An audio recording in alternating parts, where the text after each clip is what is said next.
Hello, all my merrymakers. I am Becca, and welcome to Bookmark Monday. To everybody who's been checking into this installment pretty regularly, welcome, or thank you. To anybody new here, welcome. Bookmark Monday is a segment that I'm doing every other Monday, in which I go through a pattern source. We look at the pictures. I tell you what I like about them, what I don't like about them. And I mark a couple to make hopefully in the future. If you've seen Sam from Mantha's Minx, or I believe her name is Christine from Bella and Janetto, which I will try to remember to put those in the mention box. They both have Label My Library. I know Sam does book looks regularly. This is basically a combination of the two. And it's because I have so many pattern sources that I'm doing this. So we've been going through this book, Afghans to Treasure. It is a collection of 50 Afghans, and I keep on forgetting to mention that it is a production of House of White Birches. Usually these things are made by Leisure Arts, so whenever it's not made by Leisure Arts, I have a tendency to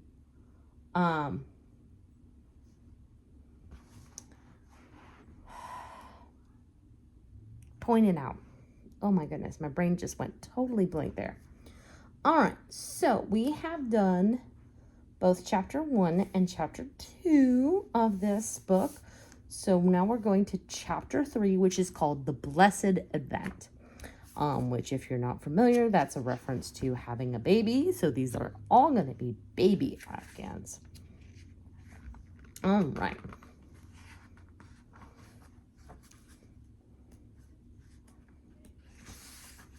Now, the first one is called Baby Blue Stripes.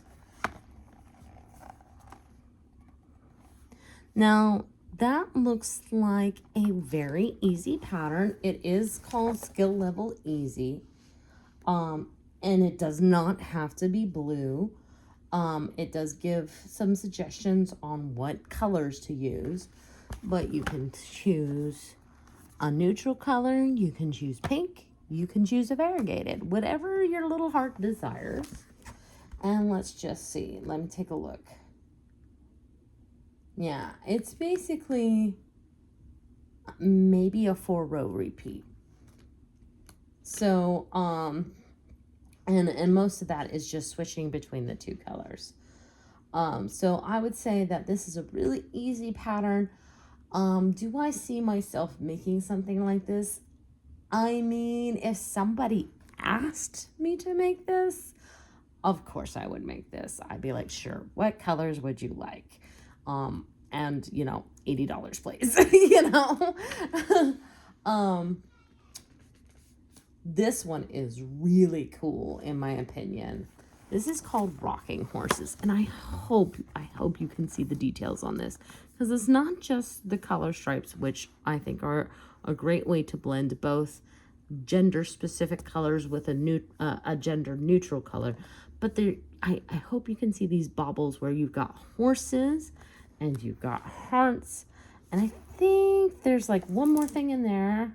I really can't tell what it is, but oh, it's a stork. So it's really cute. Like, that is like totally adorable. It's a skill level average, and just based on the picture, it looks like it might be one directional. It does say that, just again looking at giving a just a glance, these are done in panels, and each one of the puff patterns have their own chart. So as long as you're pretty ambitious, this would be a good pattern. Again, you can choose whatever colors you want. I really love this because it's highly, you know, all of those things are between the heart, the rocking horse, and the stork. You know, you've got, and you know, again, whatever colors. That is such very useful. Do I see myself making something like this? Again, I don't have any babies being born yet. uh, if you've been with me for any length of time, y'all know that I just finished a really huge Afghan for my niece, who's about 2 months old now, and there's no prospective babies on the horizon. So it's really hard for me to imagine making any baby blankets. So then the question then becomes, do I blow up the size to make it a full-size Afghan? And sadly, because of the rocking horses and the stork, this definitely leads it to be a more nursery item and less of a general use item. This one is called Baby's Posies. This one is a very high maybe. If you take away the posies, I see a very easy repeat stitch pattern that could be used in any blanket. It even marks this as an easy level. These just look like a whole bunch of shells or maybe even drunken granny stitches. This is one I could see myself making. So, grabbing my marker, and I'm marking it. And again, like I said, that's one I could see blowing up into a full-size Afghan quite easily because it looks like a stitch repeat that you can repeat as many times as you want. You can put whatever stripes you want or not. You can choose whatever colors.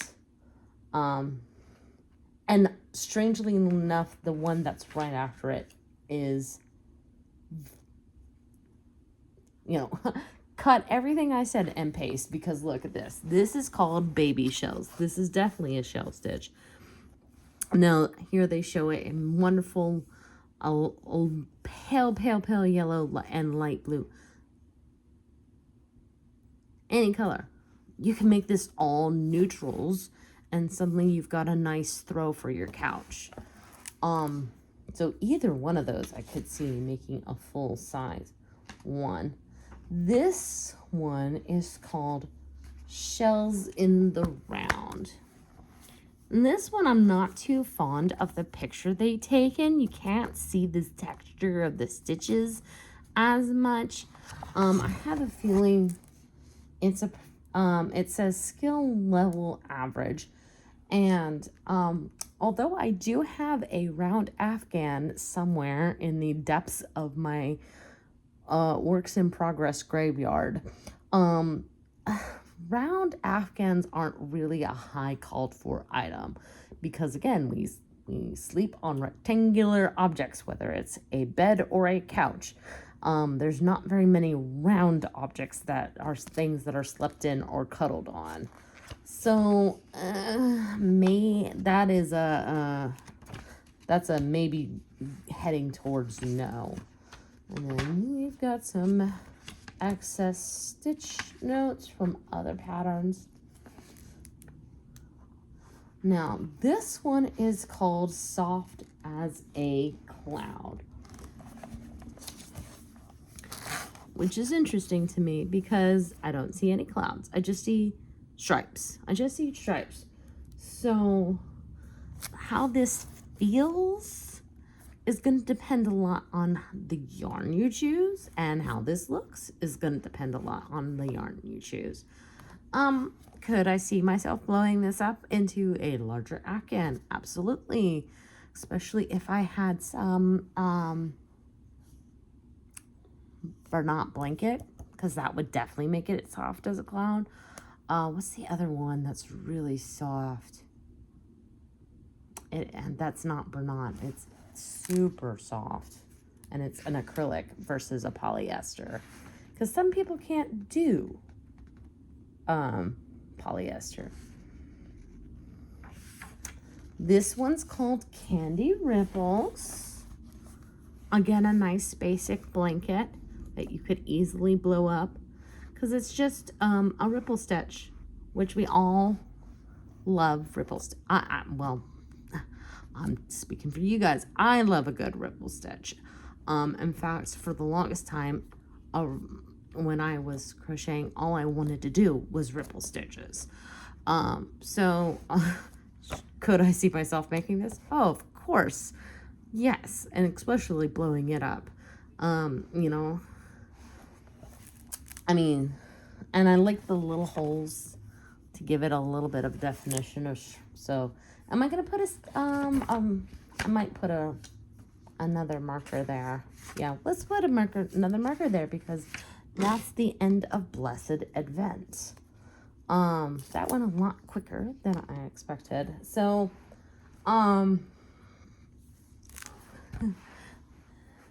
this book now has lots of markers in it, and I haven't color coded any of these because again, when it comes to my yarn, 9 times out of 10, I do have a project in mind already. This is gonna be this specifically book is gonna be the one that I pull out when somebody I know says, you know what, I would really like you to make me an Afghan. I'd be like, shh, let me show you some that I would love to make. So that's what this is for, really, for me. Like I said, I do have one circle Afghan that's in the works, but it's not from this book. It's actually from a crochet magazine that I have over there somewhere on my bookshelf. And I actually can't even remember what row I'm on. Anyway, so remember there are 7 chapters in this book, and that was chapter 3.